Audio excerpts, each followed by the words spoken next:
Ladies and gentlemen, we often go through life assuming that everyone has a good heart, maybe just a little misguided, hurt, or misunderstood. But the harsh truth is, some people carry darkness within them. This isn't about superstition or demonizing others. It's about awareness, because ignorance is not kindness, it's a risk. And when you fail to recognize evil, you invite it into your life. Today, I want to talk about 12 clear signs that you're dealing with an evil person. These signs are not based on fleeting emotions or disagreements. They reflect patterns, destructive, manipulative, and often deeply harmful. They lie without guilt, not just little lies, but pathological, calculated falsehoods. They bend the truth not to protect feelings, but to control reality. They manipulate constantly. Every situation is a game to them, a game they must win, even at your expense. They enjoy other people's pain. They laugh when others fall. They show no remorse when they hurt someone. Sometimes they even orchestrate the hurt. They shift blame. Nothing is ever their fault. They are masters at playing the victim, even when they're the abuser. They isolate you. Slowly and surely they remove your support systems, friends, family, even your self-trust. They dismantle it all. They are charismatic in public, cruel in private. Many evil people wear a charming mask. But behind closed doors, their true face appears. They lack empathy. They can't feel your pain. They see emotions as weaknesses to be used, not respected. They gaslight. They make you doubt your memory, your instincts, even your sanity. That never happened. You're overreacting. Sound familiar. They create chaos. Constant drama surrounds them. If things are peaceful, they'll stir the pot just to regain control. They feel entitled. Rules don't apply to them. They deserve special treatment, always. They have a history of broken relationships. Look at their past. You'll see a trail of wrecked friendships, jobs, and lives. They never change. They may promise reform, beg for forgiveness, but it's just another trick. Real change is action, not empty words. One of the most common and dangerous misunderstandings we carry is the idea that truly harmful behavior must be explosive, dramatic, or obvious. We assume that evil announces itself loudly, like in the movies, with red flags flying and danger clearly marked. But real evil often comes quietly. It doesn't scream, it whispers. It doesn't attack outright. It slips in unnoticed. And above all, it doesn't just happen once. It repeats itself again and again. Evil behavior is not a single act of anger, a bad decision, or a momentary lapse in character. Those are human mistakes. We all make them. What defines an evil person is intentional repetition. These individuals show the same patterns of lying, manipulation, cruelty, and emotional destruction over time, with no real effort to change. And more importantly, they don't stumble into these patterns. They rely on them. If you look closely at their behavior, you'll begin to notice a rhythm, a cycle. First comes the charm or false kindness, designed to draw people in. Then the testing phase, where they push small boundaries to see what they can get away with. Then come the deeper cuts, the betrayals, the gaslighting, the emotional withdrawal, the calculated outbursts. When confronted, they often deny, blame, or even play the victim. And then the cycle repeats. The power of this repetition lies in its subtlety. You might excuse the first lie. You might forgive the second manipulation. By the third or fourth time, you start to feel uneasy, but they've already started working on your perception, causing you to doubt yourself. That's why evil people are so dangerous. They don't just commit bad actions. They create systems of harm that make you question whether the harm is even real. It's easy to overlook this if you're a kind or empathetic person. You want to believe the best in others. You make excuses. They're just stressed. They had a rough childhood. They didn't mean it. But the truth is, someone who repeatedly causes harm, shows no real remorse, and continues the same behavior over time is not making random mistakes. They are revealing who they are. You must understand, evil is not always loud or theatrical. It can be methodical, calculated, and disturbingly calm. When you recognize that evil is patterned, not accidental, you stop asking, why would they do that, and start seeing the bigger picture. You begin to protect yourself not from what happened once, but from what is likely to happen again. And again, because that's who they are, if there's one skill evil people have mastered, it's manipulation. They don't just want to be in control, they need it. Control feeds their sense of power, and manipulation is their weapon of choice. Unlike honest communication or mutual understanding, manipulation is covert. It's quiet, it's strategic, and it is always designed to serve one purpose: to bend your will without you even realizing it. Manipulation doesn't look the same in every situation, but its essence is always the same: twisting the truth to serve the manipulator's agenda. Evil people use your emotions against you. If you care deeply, they'll guilt trip you. If you seek peace, they'll provoke you and then accuse you of overreacting. If you're empathetic, they'll play the victim, even when they're the ones causing harm. At first, the manipulation may seem harmless or even flattering. They might make you feel like the center of their world. They mirror your values, your passions, your pain. Also, you'll let your guard down. This is called love bombing in some cases. It's not real connection. It's a strategy. Once they know you're emotionally invested, the manipulation begins in full force. They start making you question yourself. They twist your words in arguments. They tell you what you should think, how you should feel, and what you should believe, especially when it benefits them. And because they've already studied you, they know exactly which buttons to press. They may alternate between praise and punishment, making you crave their approval and fear their disapproval. It's not a relationship anymore, it's psychological warfare. The most chilling part is how convincing they are. Manipulators can be so smooth, so convincing, that you start to doubt your own instincts. You start apologizing for things you didn't do. You over-explain yourself.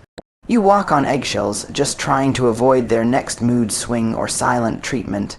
Eventually, you lose trust, not just in them, but in yourself. It's not that you're weak or foolish if you fall for manipulation. Evil people are experts at what they do. They wear masks of kindness, humility, or even spirituality, but all of it is theater. The real person behind the mask is someone who views others not as human beings, but as tools to be used, controlled, and discarded. Recognizing manipulation as a tool of control allows you to step back and see the mechanics behind their behavior. It's not love, it's not friendship, it's not leadership. It's control, pure and simple, designed to make them feel powerful by making you feel small. Empathy is the invisible thread that connects us to one another. It allows us to feel joy for someone else's success and pain for someone else's suffering. It's the reason we say, "I'm sorry you're hurting," or "I understand how you feel."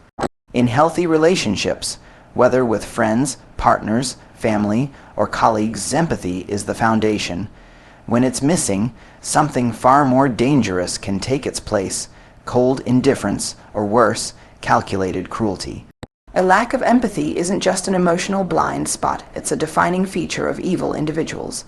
These people are not merely insensitive. They are incapable or unwilling to feel remorse, compassion, or concern for others. Your pain doesn't register as real to them. Your happiness may even irritate them. In fact, they may enjoy watching others suffer not out of misunderstanding, but because it gives them a twisted sense of power. When you cry, they may stare blankly. When you confide in them, they may use your words against you later. If they do apologize, it's hollow, more of a performance than a heartfelt expression. They'll say what they need to say to restore their control over you, but not because they feel guilty or truly care. Their empathy is often just another disguise, worn only when useful. Evil people see emotions not as sacred or worthy of respect, but as opportunities. They interpret vulnerability as weakness and kindness as something to exploit. They will dismiss your feelings as drama, overreacting, or being too sensitive, especially when your emotions interfere with their plans or challenge their ego.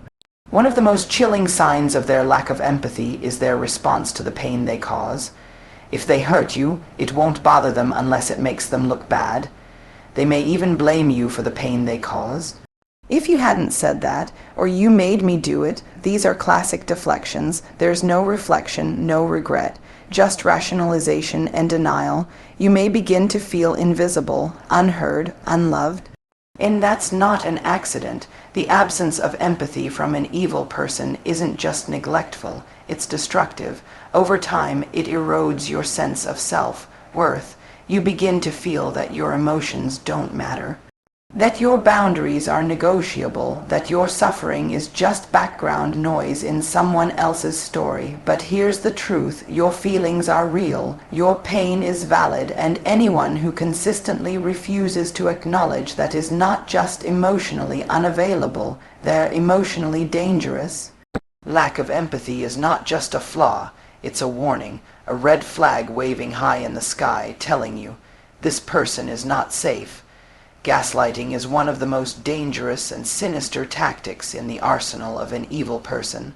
Why? Because it doesn't just hurt your feelings, it attacks your reality. It makes you question your memory, your perception, and eventually your sanity. It is psychological warfare disguised as conversation. It's not about misunderstanding, it's about manipulating your mind until you stop trusting yourself. At its core, gaslighting is a form of emotional abuse. It involves systematically denying facts, downplaying experiences, or twisting events to make you doubt your version of reality. The goal isn't just to win an argument, it's to control your mind. When someone gaslights you, they are actively trying to rewrite the truth and replace it with their own version, one that keeps them in power and you in confusion. Here's how it looks in real life. You say, "That really hurt me when you said that yesterday." They reply, "I never said that. You're imagining things." You confront them about a broken promise.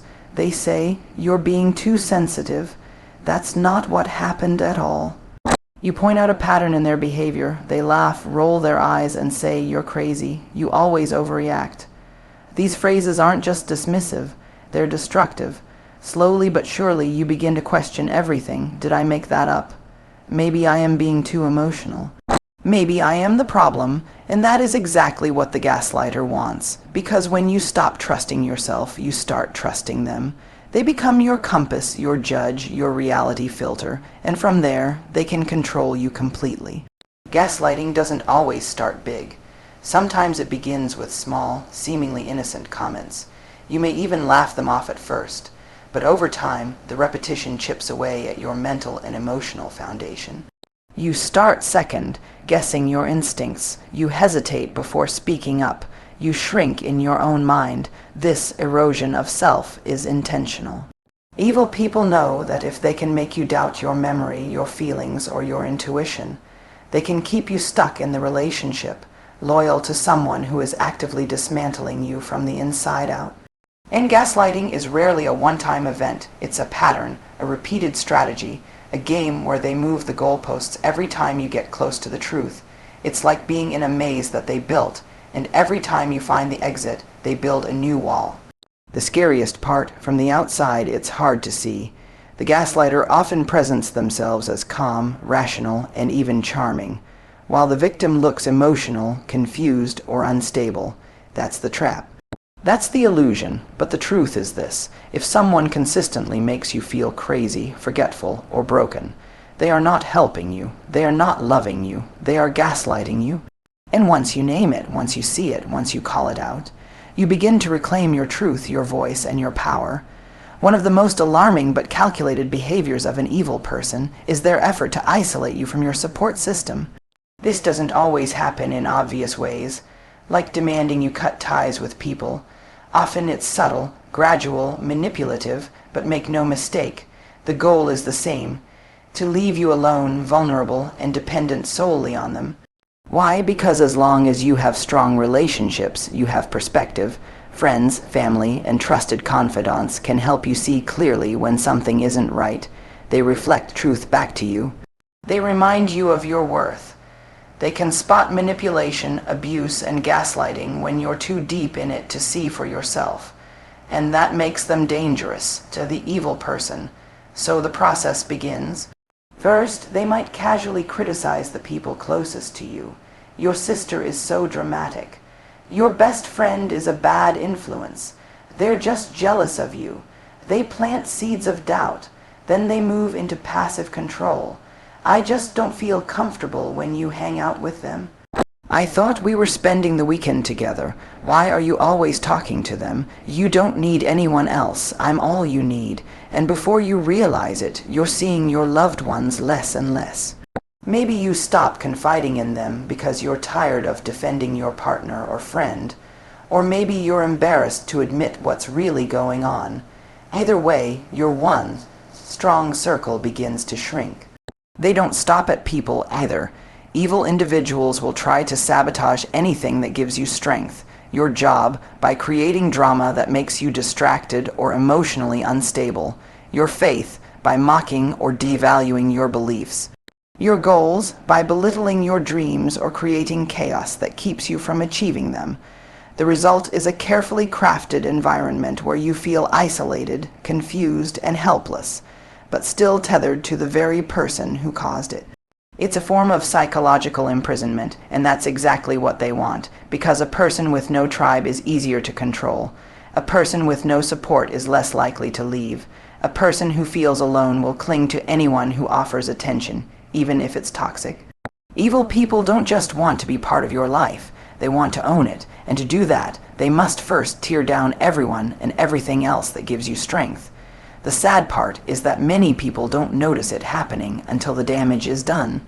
They wake up one day feeling alone and drained, with no one to turn to, and they wonder how they got there. But this was never an accident. It was a strategy, a plan. Recognizing this tactic is the first step in rebuilding what they tried to tear apart. Your connections, your voice, your independence, your self-worth. One of the most confusing and painful parts of dealing with an evil person is the duality of their personality. In public, they may appear charming, kind, generous, even saint-like. They win people over with their smile, their good deeds, their polished words. They seem like the perfect partner, friend, boss, or role model. But behind closed doors, when the audience is gone and the cameras are off, a very different person emerges. In private, they are cold, cruel, dismissive, controlling, their words cut, their actions wound. The compassion they showed publicly vanishes, replaced by manipulation, gaslighting, or outright abuse.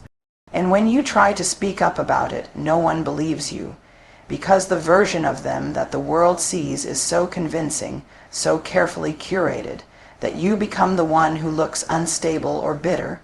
This split personality isn't accidental, it's deliberate.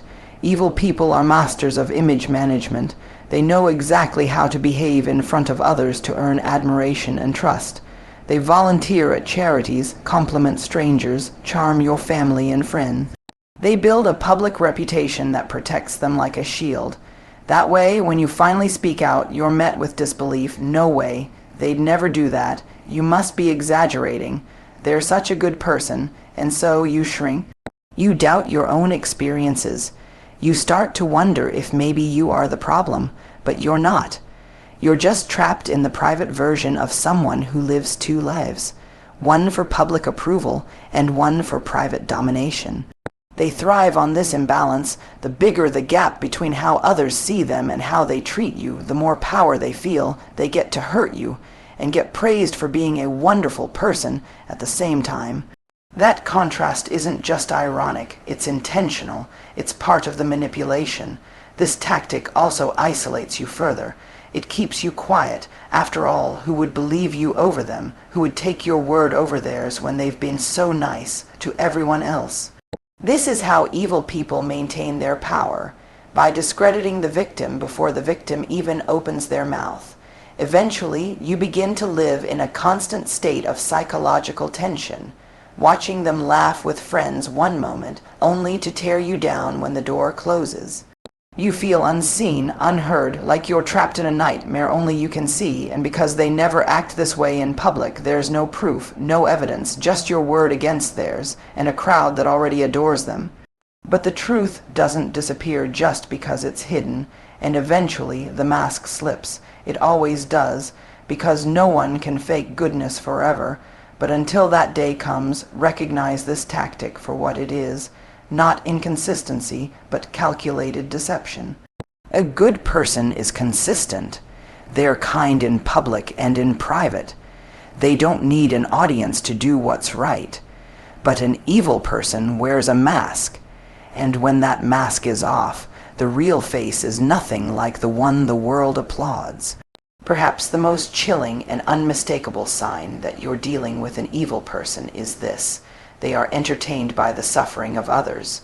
Where most people feel discomfort, compassion, or a natural desire to help when someone is hurting, an evil person feels something else, pleasure. This doesn't always look like open laughter at someone's misfortune. Sometimes it's far more subtle, but no less sinister. It might be the slight smile they try to hide when they hear bad news about someone they envy. It could be the smug satisfaction in their eyes when their words reduce someone to tears, or it could be the eerie calmness they display in moments where empathy would be expected. Where there should be a heart, there's calculation.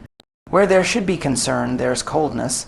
This enjoyment of pain can take different forms depending on the type of evil you're dealing with. Some evil people are sadistic. They actively seek to harm others and enjoy watching them fall apart. Others are more passive-aggressive. They won't create the pain directly, but they'll position themselves in a way where they benefit from someone else's downfall. Either way, the result is the same. They feed off suffering like oxygen. They might stir conflict between friends just to watch the chaos unfold. They might provoke you into reacting emotionally, then mock you for being unstable. They might exploit your wounds, not to comfort you, but to reopen them whenever they need control. And when something bad happens to someone they secretly resent, they don't help, they don't check in, they celebrate in silence. The pain of others becomes their entertainment and their power, because for them, someone else's suffering is not a tragedy, it's an opportunity. It's a moment where they feel dominant, superior, untouchable, and that is the essence of evil, not just the absence of good, but the reversal of it, where wrong feels right, and cruelty becomes currency. What makes this so dangerous is that they often hide it well. They'll feign concern in public, offer false sympathy, or even pretend to help, all while secretly enjoying the control, the destruction, or the drama they've helped create. You may start to notice the pattern when things go wrong in your life and they're never quite there to comfort you, but always there to observe, or when they show more enthusiasm when you fail than when you succeed. That isn't just jealousy, that isn't just competition, that's a deeper, darker truth. They are pleased by your pain.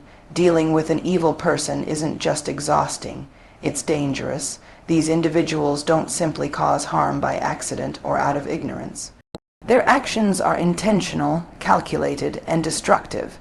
They drain your energy, twist your thoughts, isolate you from your support system, and leave you questioning your own reality. And the longer you remain under their influence, the more disconnected you become from your true self. But here's the truth: recognition is power. The moment you begin to name their behavior, you take the first step toward freedom. You start to reclaim your boundaries. You begin to rebuild your trust in your instincts, in your voice, and in your worth. You don't need to fix them. You don't need to prove anything to them. And you certainly don't need to suffer to understand them. You owe it to yourself to walk away from anything that poisons your peace. The world is already full of enough challenges. You don't need to carry the burden of someone else's darkness. Choose light, choose truth, choose freedom, because you are not crazy, you are not broken. And you are not alone, you're just finally seeing clearly.